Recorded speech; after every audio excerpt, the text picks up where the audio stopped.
So once again, I wanted to thank you all for coming today. My father was born on August 7th, 1948. Died January 9th, 2022. He was 73 years old. I'm going to cry a lot through all this, and you're going to all have to bear with me. You got this. I didn't write, I just wanted to say what I wanted to say from my heart. The first things that I think about my dad more than anything else are that he gave more than he took. I say that over and over to everyone, but he gave more than he took every day of his life. Yeah. Oh, I agree.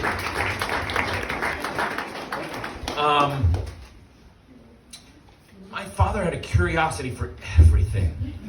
Like everything. Like so many people, it's great to see people here that, by the way, I haven't seen in 20 years, 40 years. I'm 51. Some of you haven't seen me since I was 10 or 11 or 12. Some of you haven't seen me since my 20s or 30s.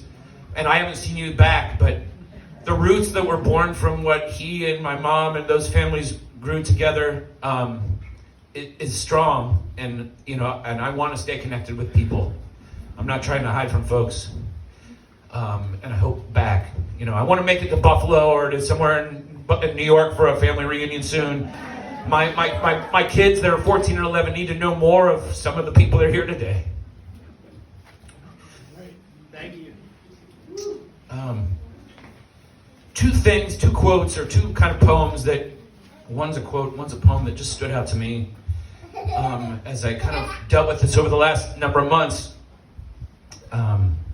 Terry Pratchett, who once said, "No one is actually dead until the ripples they cause in the world die away." The ripples that my dad had are immense. They're like tsunamis and things like that. And so I hope that those ripples stay long. And where that comes to me is there's a lot of families that I want to name, and there's other families that I won't name because I just couldn't even think of everyone. But he was either an uncle or a grandfather or a godfather to many of you here today. There are kids that are in their 20s, 30s. I didn't see Cindy Conklin and her kids here yet today.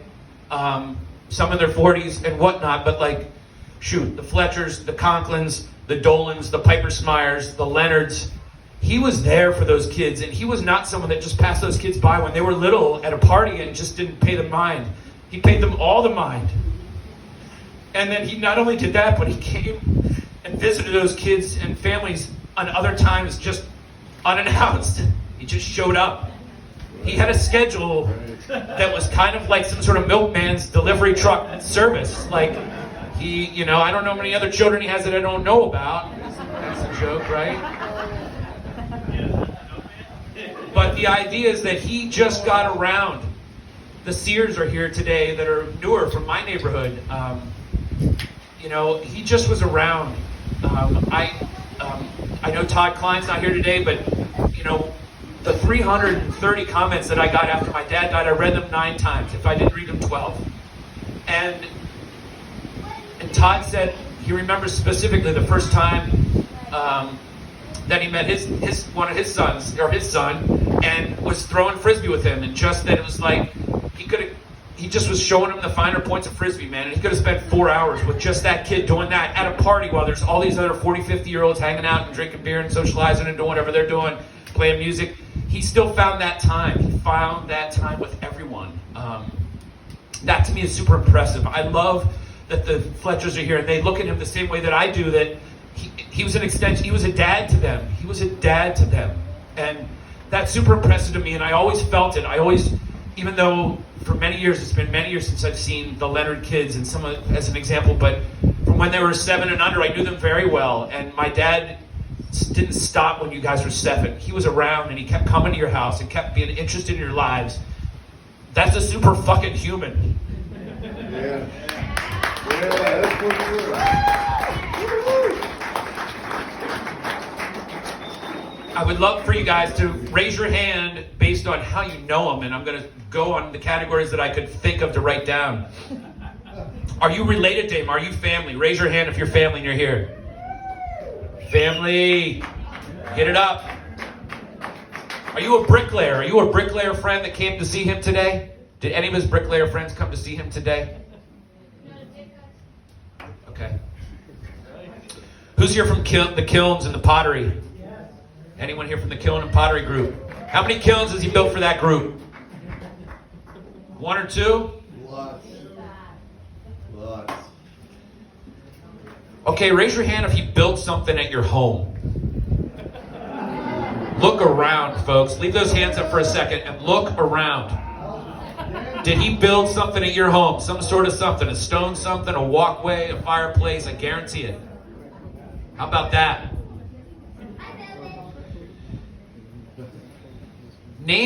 Raise your hand if you know him through your parents. If you're kids and you know him through your parents. Who are those people here today?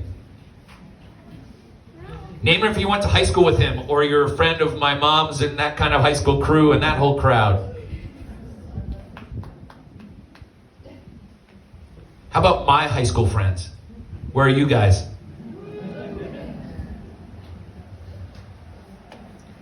What else did I forget? Name Doc and Carlene's camp out at Memorial Day. Who's here from that? Okay. Man, yeah. Yeah, that's right. And I don't see Charlie yet, but who met him at the Gap? There's a few Gap member leaders He here. took me. So that's crazy. That's crazy. That's really awesome. That's really awesome that there's so many different tentacles of how you guys have met him. The last one is, who came from Woodmore, which is the neighborhood I live in currently. I've been there for 15 years. I mean, there's a dozen people that just came here from the neighborhood I live in now because they've been around their kids and have been around their families and they've been around us. He didn't stop when he left here at 50 and come visit us every 2 weeks. He's not just meeting my family, he's meeting a lot of other families and getting out there. And that's the power of Moose, man. I felt it so strongly. So 2 quotes I want to talk about. Well, 3. First, I want to talk about one other thing before the 2 quotes. Some folks have asked me, and I've been asked before, is how did the name Moose come about?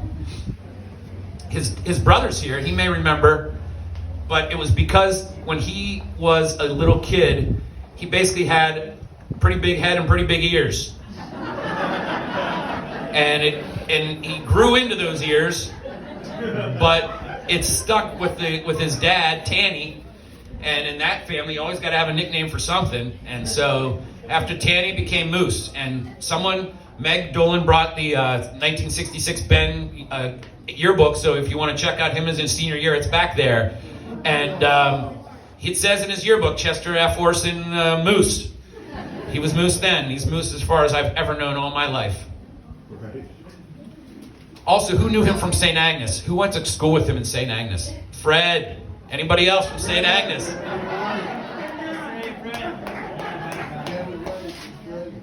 2 quotes or 2 things I want to talk about that were just repeatable with him every time you saw him. One was long time no cheese omelet. So many people have asked me about that story, and I know that, you know, in his mind, and Narda, I know you jumped on me real quick about it for a second this afternoon too. He told me that was just something that just came to him. I don't even think he was, 30. I don't even think he was probably around that. I was certainly pre-5 years old, and he was out there and saying that. And then before you know it, he was using that long time Joe's cheese omelet if he hadn't seen you for a month or a few weeks or whatever else. And he was passing that long time no cheese omelet around quite a lot. So that's kind of where that came from, and that definitely stuck. It stuck with a lot of his close, tight group of buddies, and I appreciated that passed on and stuck with me. And the second, thing that I think about him in a quote or kind of thing that he used all the time is, and I already heard someone as I was passing them by today talking about it, and I don't know if they heard me, or that they knew I heard, but he had a guy that lived next to him on 221 West Mitchell Avenue, Brian Dietrich. Oh, yeah. Brian Dietrich lived next door to him. He was a college student at Penn State. Brian lived next to Narda and the Dolan's house in Penn State. And there was a group of 6 or 7 college students that lived there. he basically befriended that entire house and became like an extension of them and also like, you know, the next uncle for that house. But beyond that is that he super befriended Brian and his girlfriend at the time. And so Brian did a lot of trips with him, working with him on stone, working with him on fireplaces, working with him on whatever over the years. And they've continued to be friends and stay friends. And they still are, have been to this day. And the stories of, and it's just not me, but this is why I bring up Brian, is that they would be just driving down the road, like a place like this, Renova Road. And he'd all of a sudden say, you see that poor looking stone over there? It looks like it's lonely. We should pick that old stone up and take it home and give him a home. They'd pull over. He'd always say, look at that old stone over there. We should probably pick it up and give her a home. And they just pull off on the side of a road just like this, on a Renova highway, 60 miles an hour, find a little nook, get over, and he's like, it's a 30-pound stone that they got to now pick and put into the back of his car because he's going to use that on one of the 100 people that just raised their hands where something was built at your home. Like, he was that person. Like, I don't remember who else I heard saying that, but he did that often with me. We would just be driving down the street and he'd be like, did you see that stone back there? We got to stop and pick that thing up. We got to go back and pick that stone up. And so the next thing you know, I'm pulling over and I'm kind of embarrassed. And, you know, and so when I moved to Woodmore 15 years ago, it was the first time that reminded me of my childhood growing up in Woolwich, Pennsylvania. And the neighborhood I live in right now with my kids is magical and it's the best. This past weekend, we actually had a Woodmore Stock Festival, which had 9 stages and 38 bands. Everyone played for free. Wow. In our neighborhood. It was a super, super cool event. But coming back to like when I moved there, and every time Moose would come to visit, which is every 2 or 3 or 4 weeks, because we'd be doing a lot of growing, he didn't want to miss that stuff with my kids, that we'd be driving just like, I'm like, we're just going to the park to play, and he'd be waving at every single person as you drive down the road going 10 miles an hour. I'm like, you don't have to wave at everybody. I don't know these people. You know, and he's like, he doesn't just put it like the little one. No, he's got the window down. And he's trying to connect with the neighborhood right then and there. He was like setting seeds 15 years ago of like exactly what came of like, now you've got folks that came here from Woodward to help celebrate him today. So I appreciate that. A few other things that I just want to say about my dad, and honestly, when I'm done, I really would hope and want and need to hear from you guys. I want to hear your stories, even if you're the Leonard kids and you guys or whoever can come up here and not lose it. But I want to hear from those people that want to tell a good story about something that, how you connected with him, what was funny about whatever he did, those kinds of things. I don't want to tell too many stories because I don't want to take away somebody's thunder because I was at many of those events. But I want to remind you that the same thing that I talked about with all these kids and all the families that are here today is that he was there. There was nobody that was there more than that guy. I don't think that he has moved, I don't think any person that I am aware of has moved more people in his life than that guy. He moved the Hunt's kids. He moved probably Narda's kids. He moved me 19 times. He moved everyone else. I don't know if he got into some of you others, but he moved so many folks. He just would be like, yep, I'll be there with my truck. We'll get going. I'll know how to form out the U-Haul. Blah, blah, blah. I'll take control of this. It was just like clockwork. The guy was so well read. He was really big into Gurdjieff.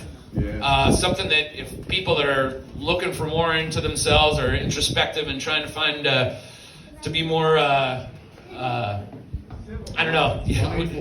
There you go. I heard a few adjectives out there, but he was really big into Gurdjieff, who was a philosopher from way back in the time in the early 19th century to I think. And so, anyway, just wanted to point that out because he still has lots of those books that I've started to like leaf through and try and pick out some quotes or pick out some things and try and get interest in trying to read some of that.